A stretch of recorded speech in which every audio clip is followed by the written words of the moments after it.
Selamat petang dan selamat kembali. Saya nak tunjukkan petang ni Omega Guard. Okey, nampak Omega Guard. Dan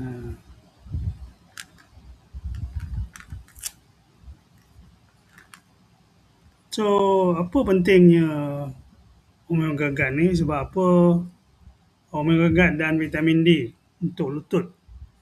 Okey, vitamin D dia akan sokong tulang, dan omega 3 dia akan kawal radang.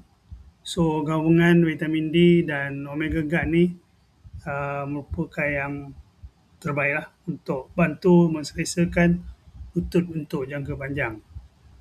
Sebelum tu nama saya Abdul Halim daripada Velocity Good Shop. Tujuan adalah untuk membantu tuan-tuan dan puan yang menghadapi masalah sakit lutut yang panjang. So penting sila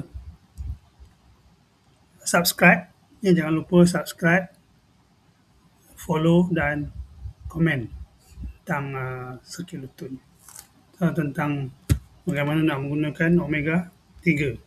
Alright, so kalau you tengok sini, ni adalah omega 3, ya, omega 3. Omega 3.